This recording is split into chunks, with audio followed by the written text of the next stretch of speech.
En mi filosofía de divulgación científica hay un concepto que considero fundamental, que es rascar donde no pica. Si nos fijamos, todos nos rascamos donde nos pica la rodilla y nos rascamos en la rodilla, nos pica la oreja, nos rascamos en la oreja. ¿Qué pasa cuando nos rascamos en un sitio que no nos pica? Oye, que nos genera más ganas de rascar, ¿no? Nos estimula. Pues yo creo que intelectualmente ocurre lo mismo. Siempre estamos yendo a buscar información sobre lo que ya nos interesa. Entonces yo cuando hago charlas a alumnos, a gente interesada en la ciencia o no interesada en la ciencia, les digo, oye, rascad aunque nos pique, porque a la que rasquéis en la cuántica, en los descubrimientos de Rafael Yuste del cerebro, en la medicina personalizada, la capacidad de leer el ADN y poder manipularlo y poder interpretarlo, esto es apasionante, esto os generará más picor.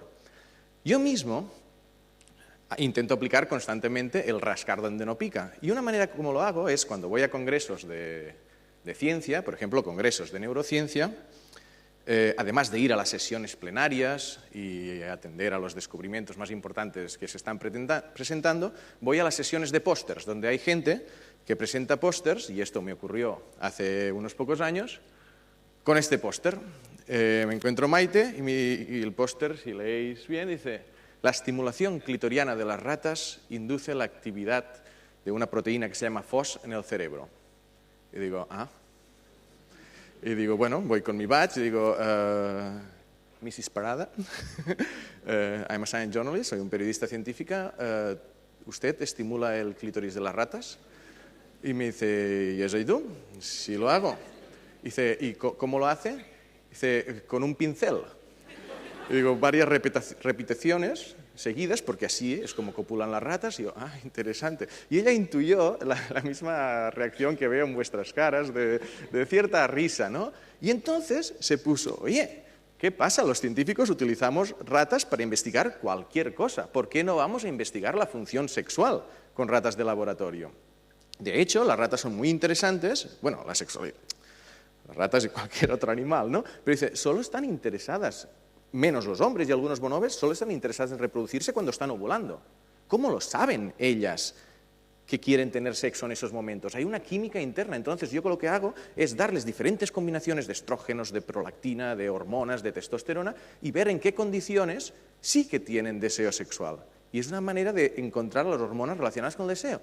Y digo, ostras, esto es muy interesante. Yo quiero rascar más allí. De hecho, terminé yendo al laboratorio de Maite Parada, donde pudo ver cómo hacía su experimento, y esto no lo habéis visto antes, espero, y es, bueno, cómo estaba haciendo su experimento. Y fue muy interesante, porque de hecho es lo que dio lugar a empezar un libro, a dedicarme 2 años a estudiar la ciencia del sexo, a pasarme 3 días en un laboratorio donde investigaban diferentes aspectos de la sexualidad humana desde la perspectiva científica.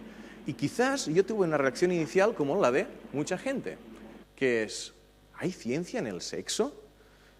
Y dices, ostras, es lo que me preguntan más cuando hago algunas entrevistas, ¿no? Y digo, y lo que he descubierto es que vaya, sí hay ciencia. Ya hemos hablado de las hormonas, pero esto, por ejemplo, es una operación de cambio de sexo, en la que estuve observando todo el proceso, que dura 4 horas. Y es muy interesante porque antes de la operación, cuando el objetivo es pasar de un cuerpo masculino a un cuerpo femenino, lo que haces es reducir los andrógenos. Una de las cosas que pasa a esta gente es que también disminuye el deseo sexual. Y lo contrario ocurre cuando quieres pasar de un cuerpo femenino a un cuerpo masculino, que incrementas antes los niveles de testosterona y ves cómo hay un aumento considerable en esa persona del deseo sexual. Entonces, claro que reaccionamos a estímulos, pero sí que hay una química interna que nos condiciona, ¿no? Hay mucha fisiología, comprender cómo funciona todo nuestro sistema nervioso relacionado en la función sexual, cómo funcionan los nervios, las estructuras genitales. Voy a hacer una prueba muy rápida. Este es una especie de concurso que tengo en el Facebook, donde los usuarios pueden ganar camisetas como esta, y hay una serie de preguntas que quiero hacer rápidamente al público. para ver cuántos de ustedes saben qué es el punto G, desde la perspectiva científica, porque los científicos quieren averiguar qué es el punto G. Y hay diferentes hipótesis. Una sería que es una zona de la pared vaginal con más terminaciones nerviosas. La segunda hipótesis sería un punto donde se puede estimular la parte interna del clítoris. La tercera es que es un mito, y la cuarta, que es una zona donde se contacta con una unidad anatómica que es parecida a la próstata femenina. ¿Cuántos dirían que es la A? ¿Más terminaciones nerviosas? Por allí algunas manos. ¿Vale?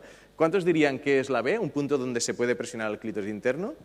Allí hay tres que se deben conocer muy bien porque están los únicos tres. ¿Cuántos dirían que es un mito? Mayoría de hombres, alguna mujer. ¿Y una zona donde se contacta la próstata masculina? Bueno, lo que dice la ciencia actualmente es que es la B. Por lo que hemos visto antes, la estructura del clítoris es mucho más grande por dentro de lo que vemos por fuera. Es como un pene, pero en miniatura. Si esto es el pene, esto sería el clítoris. Entonces se puede acceder a la base del clítoris cuando está excitado. Entonces, bueno, veo que es una manera de demostrar que no sabemos tanto sobre sexualidad como nos creemos. Y de hecho, bueno, hay aspectos de neurociencia.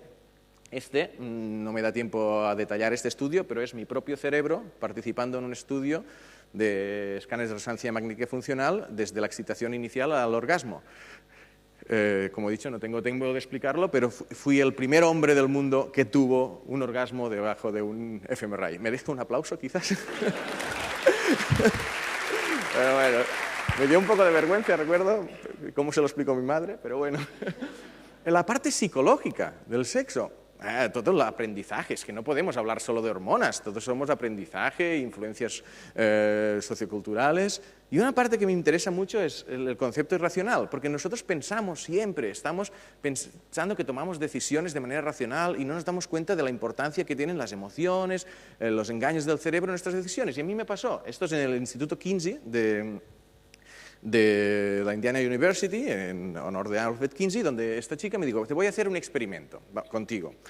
Imagínate que estás un viernes por la noche con ganas de encontrar a alguien y te voy a dar diferentes fotografías de mujeres para ver de 0 a 5, o de 1 a 5, qué posibilidades hay de que, bueno, si ellas te lo proponen, accedas a tener relaciones sexuales con ellas. Pero te voy a dar una información.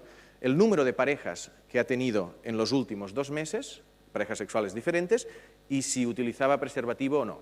Claro, tú cuando ves, por ejemplo, esta chica que quizás a ti pues, no te atrae mucho, pero bueno, 3 parejas y normalmente utiliza preservativo, pues puedes decir, venga, va, pues un 3.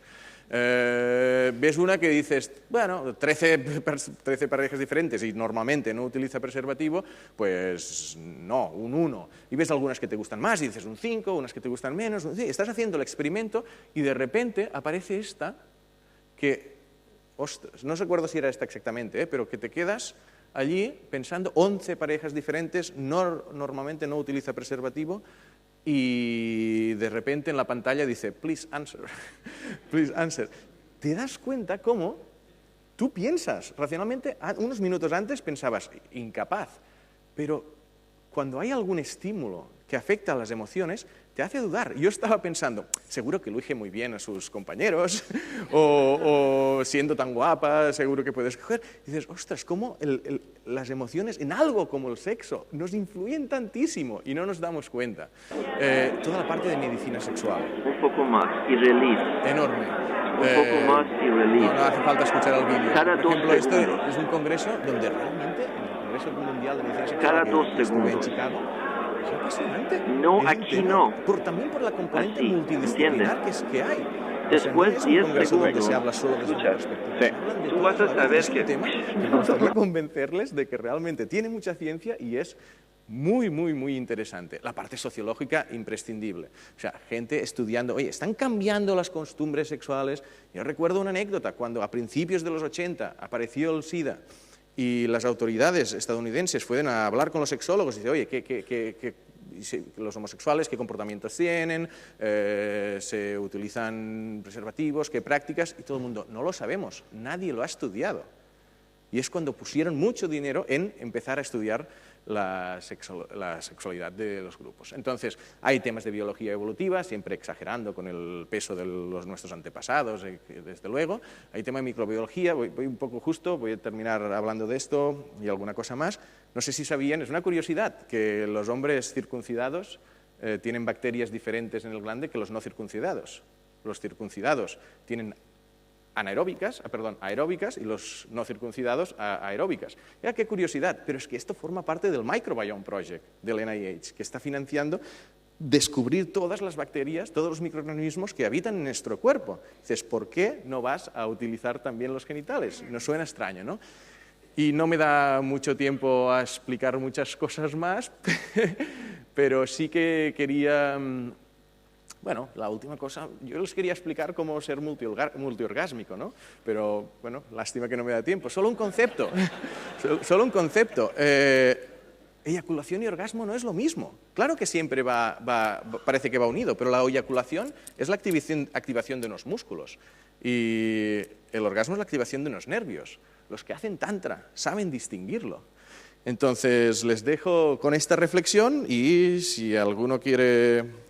Tengo unos pequeños pinceles por si alguno quiere practicar.